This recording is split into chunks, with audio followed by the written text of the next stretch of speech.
Em nome do Pai, do Filho e do Espírito Santo. Amém. Salve Maria Santíssima. Dando continuidade, eu queria falar de algumas curiosidades sobre o rosário.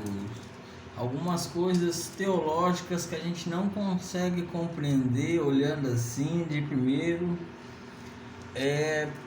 Para iniciar, a gente vai falar um pouco sobre a cruz no rosário.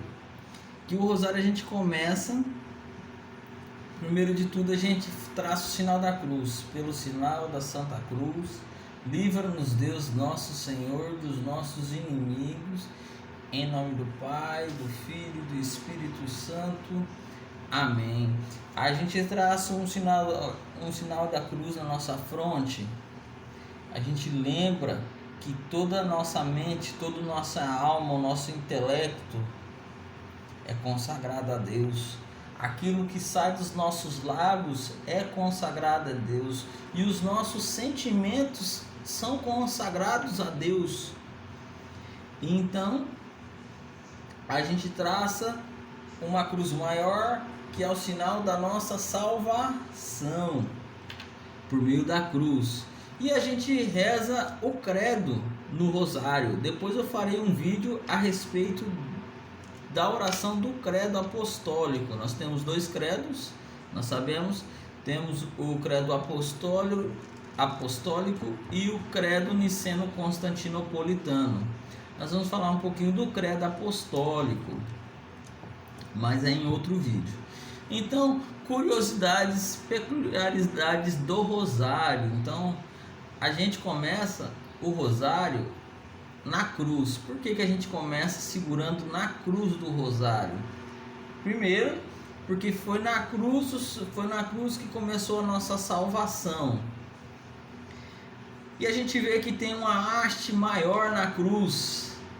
E essa haste maior caminha até chegar aos pés do Senhor Jesus. E quando a gente chega aos pés do Senhor Jesus, a gente recebe a virtude da humildade, da humilhação. E a gente vai subindo, conforme a gente vai crescendo em devoção, a gente vê que a gente cresce. Aí, quando a gente vê que a gente está crescendo na espiritualidade, a devoção do rosário, a gente chega ao lado aberto de Cristo na cruz. Quando nós chegamos ao lado aberto de Cristo na cruz, o Senhor derrama o seu sangue, seu sangue poderoso para lavar os nossos pecados, para nos tirar de uma via purgativa. Então a gente chega até a cabeça do Cristo, aonde nós entramos numa via iluminativa. A gente entra numa via iluminativa. Só que depois disso, a gente vê que quando a gente chega numa via iluminativa, a gente vê que a gente consegue amar a Deus acima de todas as coisas. Mas o braço estendido de Cristo na cruz, na outra trave da cruz, o que representa? Representa que nós devemos amar a Deus sobre todas as coisas, mas também devemos amar o nosso próximo. Olha que mistério isso. E só depois, quando a gente passar pela barreira de ser humilde, de acessar o coração de Jesus, de ser iluminado pela sua inteligência, a gente consegue amar de verdade. E é um obstáculo maior amar de verdade o nosso próximo, o nosso semelhante, como Cristo nos amou. A partir do momento que a gente consegue passar essa barreira, a gente chega numa via unitiva. E a gente já está se preparando para entrar na Jerusalém Celeste, no céu. E a gente entra numa via muito mais dolorosa, mas de união ao Senhor. E nessa união a gente acessa o céu. A gente pode ir para o céu, para a nova Jerusalém Celeste. Outra coisa é que a cruz nos ensina. A cruz de nosso Senhor Jesus Cristo vai nos ensinar também que nós, quando chegamos rezando, começamos a rezar a oração do rosário e todas as orações, a gente lembra que do lado aberto de Cristo na cruz, o que se jorrou? Sangue e água. E é desse lado aberto da cruz que os santos padres vão dizer que nasce a igreja, que é edificada a igreja na pessoa de Pedro, que é fundada a igreja no lado aberto de Cristo, no sangue de Cristo, no sangue da Eucaristia e na água do batismo. Ali emana, no sangue e na água da cruz, emana os 7 sacramentos da igreja. Então na cruz a gente consegue contemplar a maravilha do corpo místico de Cristo, e a gente consegue ter acesso aos ensinamentos da igreja, que vem por meio da tradição, até chegar aos sacramentos, aos sacramentais, aonde a gente acessa também a cabeça, que é Cristo. Por isso nós, como São Paulo diz na sua carta, nós somos membros de um corpo, cuja cabeça é Cristo. Cuja cabeça é Cristo. Então, a gente, na cruz, tudo isso a gente vem aprender. Todas as humilhações que Jesus passou para nos ensinar a ser humilde, toda a virtude da paciência que Jesus teve de não responder. Então, no corpo místico de Cristo, quando a gente adentra o corpo místico da igreja, a gente consegue contemplar as virtudes de Cristo, as virtudes necessárias, os dons do Espírito Santo, os carismas do Espírito Santo que nós devemos aspirar para um dia entrar no céu. Esse é o ensinamento de acessar a cruz de Cristo por meio do rosário, e o rosário vai nos ensinar tudo isso. O rosário é a escola das pequenas vias, o rosário é a escola, é as encíclicas dos santos. Um dia São Tomás de Aquino, vendo que São Bernardo de Claraval tinha feito enormes,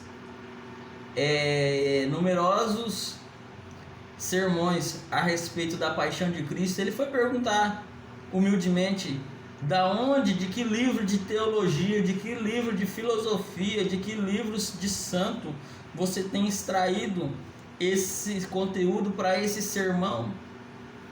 São Bernardo entra no seu quarto, vai lá no oratório, pega uma cruz e mostra para São Tomás de Aquino e diz: aqui é os meus livros. A cruz de Cristo, que ele contemplava, que ele olhava para o Cristo crucificado, beijava o Cristo, e ali o Cristo derramava sobre a inteligência dele belíssimo sermão para que ele pregasse e ensinasse os mais necessitados de sabedoria. Então, a maior sabedoria do rosário está na cruz, que nós precisamos começar na cruz, e na cruz que nós rezamos o credo, que será matéria do nosso próximo vídeo. E eu espero que vocês tenham gostado daquilo que nós falamos sobre a cruz de Cristo, sobre o ensinamento da cruz de Cristo. Que Deus te abençoe, que Deus ilumine a sua mente, e se você gostou, compartilhe com pessoas esse vídeo, compartilhe, deixe o seu like, deixe um comentário, fale para nós aquilo que tocou o teu coração, para que possamos fazer mais e mais vídeos a respeito da cruz de Cristo. Termino esse vídeo falando de uma frase de Santo Agostinho: extra ecclesiam nulla salus, fora da igreja não há salvação, porque fora da igreja não tem um Cristo crucificado, como apóstolo Paulo escreve. Nós temos um Cristo e um Cristo crucificado, que é loucura para aqueles que não querem viver. Então, fora da igreja não temos os sacramentos, fora da igreja não temos virtudes, fora da igreja não temos salvação, não temos o corpo místico, não temos uma igreja triunfante, não temos uma igreja padecente, não temos uma igreja militante. Nós não temos a igreja no céu, que são os santos. Fora da igreja não tem uma igreja padecente, que é o purgatório, que é os nossos irmãos. Nós não temos o corpo místico de Cristo aqui na terra, que é a igreja militante, que é a tradição da igreja, que é o magistério da igreja, que é as escrituras da igreja, que é a igreja católica apostólica romana, a nova Jerusalém, a noiva de nosso Senhor Jesus Cristo, que Ele está por vir a buscar, para que aonde Ele esteja nós também estejamos, como Ele fala no Evangelho de São João. Então, permaneça nessa igreja firme, permaneça na graça santificante do Espírito Santo, e que Deus te abençoe. E deixe um comentário, deixe o seu like e compartilha, para que mais pessoas possam ser edificadas por essas pequenas catequeses. Que Deus nos abençoe, em nome do Pai, do Filho e do Espírito Santo. Amém.